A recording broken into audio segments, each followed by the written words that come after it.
di bulan Juni adalah anggur baru di tempat yang baru. Anggur yang baru di tempat yang baru sebentar.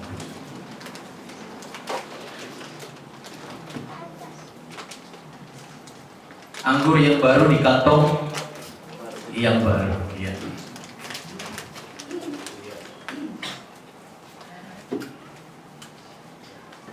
Ini tema kita sepanjang bulan Juni. Jadi saya akan bicara tentang anggur baru di tempat yang baru.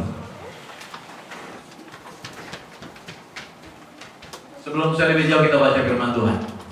Ayatnya sudah tertera, saya sudah siapkan dalam Lukas pasal 5 ayat 37 sampai ayatnya yang ke 38. Sama-sama yuk kita baca 2, 3. Demikian juga tidak seorang pun mengisikan anggur yang baru ke dalam kantong kulit yang tua. Karena jika demikian, anggur yang baru itu akan memoyakan kantong itu, dan anggur itu akan terbuang, dan kantong itu pun hancur. Tetapi anggur yang baru harus disimpan dalam kantong yang baru pula. Begitu kan? Saudara, mungkin saya nggak tahu, saudara dengar firman Tuhan ini sudah berapa kali? Saudara pasti saudara pernah baca atau pernah dengar ayat ini. Cuma yang jadi pertanyaan adalah seberapa lama kita paham dan mengerti ayat ini. Sebenarnya ayat ini ditujukan buat siapa? Buat saudara dan saya. Dan namun saudara, ketika ayat ini disampaikan, ada banyak orang yang tidak mengerti tentang ayat ini. Salah satu contoh di dalam Alkitab ada murid-murid Yohanes yang tidak mengerti tentang ayat ini. Mereka persoalkan tentang adat istiadat, kebiasaan, aturan-aturan agamawi yang berlaku di zaman itu. Mereka persoalkan tentang murid-murid Yesus yang makan dan cuci tangan. Murid-murid Yesus persoalkan, murid-murid Yohanes persoalkan murid-murid Yesus yang gak puasa. Mereka puasa, murid-murid Yesus gak puasa. Karena mereka begitu religius, Bapak Ibu Saudara. Mereka begitu fanatik tentang aturan-aturan agama. Itu bagus. Kita pun dituntut supaya kita taat pada aturan-aturan agama. Betul ya? Tetapi bukan aturan-aturan agama saja yang jadi persoalan. Ada banyak orang yang terlalu radikal dengan aturan-aturan agama. Saya tidak tahu apakah saudara masuk bagian orang-orang yang radikal dengan aturan-aturan agama. Murid-murid Yohanes persoalkan, Bapak Ibu Saudara, tentang aturan-aturan agama yang dilanggar, kelihatannya dilanggar oleh murid-murid Yesus. Sehingga murid-murid Yohanes bertanya kepada Yesus, kami berpuasa, tapi kok murid-murid nggak puasa? Kami makan cuci tangan, kok murid-murid nggak cuci tangan? Ini kan aturan, kebiasaan. Dan dianggap orang yang makan nggak cuci tangan itu kafir, kotor, najis, haram hukumnya. Padahal ada yang jauh lebih penting daripada aturan-aturan agama. Nah, itulah Yesus sampaikan di sini tentang anggur yang baru. Amin, saudara. Kan perhatikan tempat penyimpanan anggur di masa itu. Di zaman dulu anggur selalu disimpan di kantong. Kantongnya seperti ini, Bapak Ibu Saudara. Ada yang kantongnya ada dua jenis di sana. Ada yang lama, ada yang baru. Di kampung saya masih sempat lihat orang tua saya dulu simpan anggur arak di sini. Di tempat gini. Ini terbuat dari kulit. Dianyam, dijahit, dan itu bisa simpan minuman di situ. Saudara, ini adalah contoh tempat penyimpanan anggur pada masa itu. Kantong yang dimaksud ini. Ada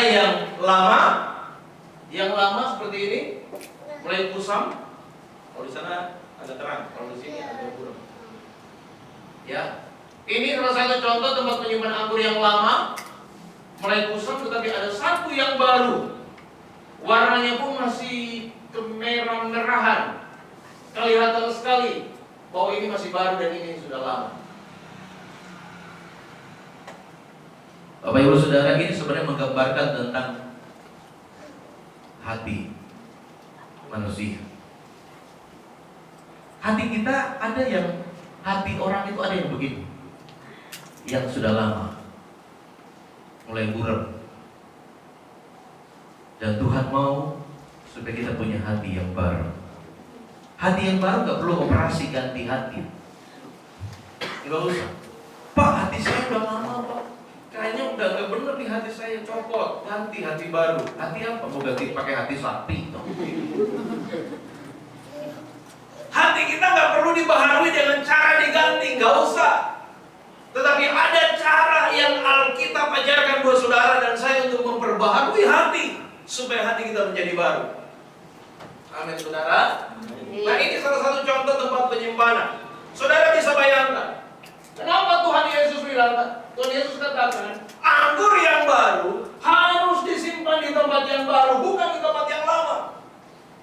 Ada masalah apa di kantong yang lama? Ini yang harus kita tahu.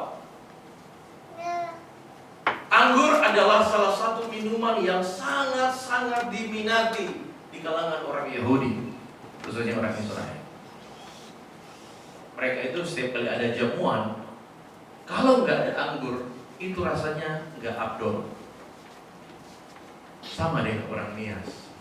Kalau pesta, kalau nggak lihat anggur, tapi anggurnya udah beda, botolnya sudah beda, tempat penyimpanannya udah bukan kantong lagi, tapi botol-botol.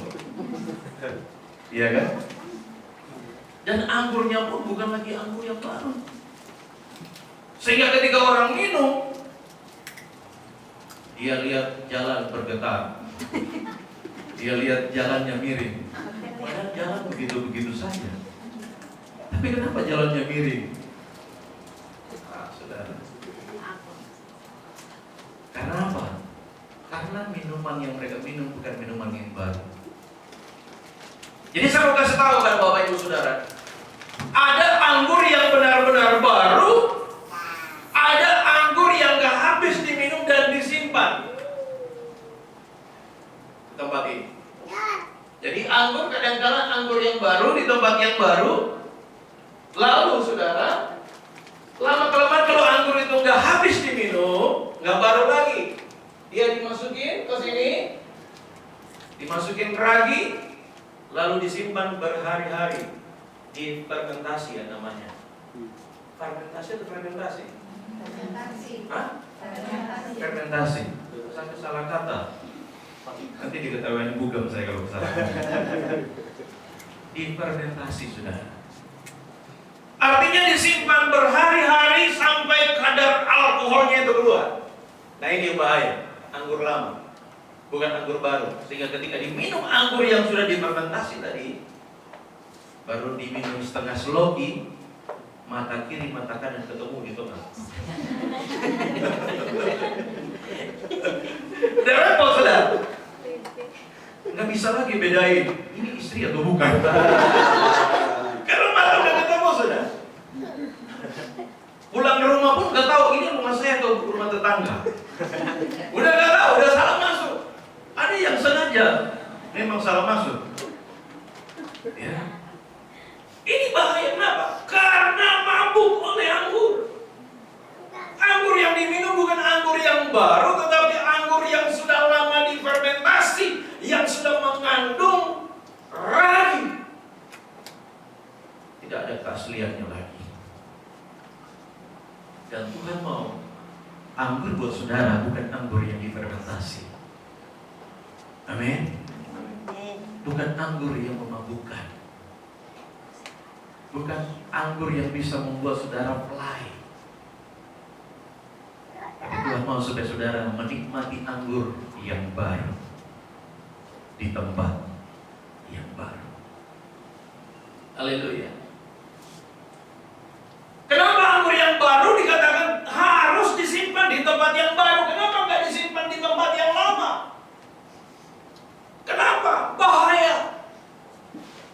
Bahayanya apa, saudara? Bayangkan kalau anggur yang baru disimpan di kantong yang lama.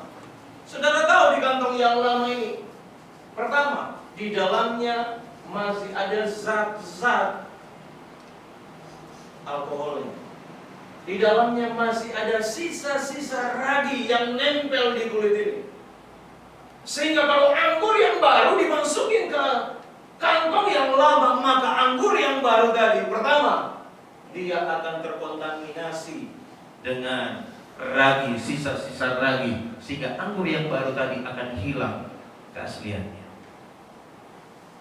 Kedua, kenapa nggak boleh dimasukin ke kantong yang lama? Karena ketika anggur itu dimasukkan, ini akan menggelembung.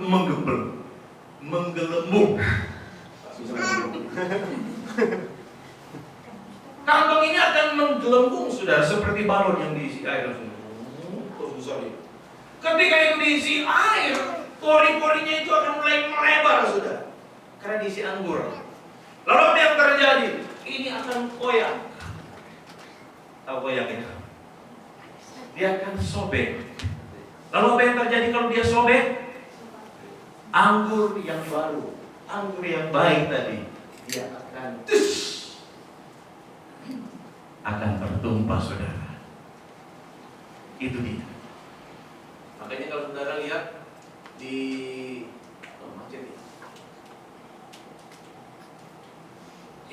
saudara lihat di anggur yang baru, di tempat yang baru. Ini anggur yang baru dituang ke dalam anggur ke tempat yang lama. Apa yang terjadi, saudara?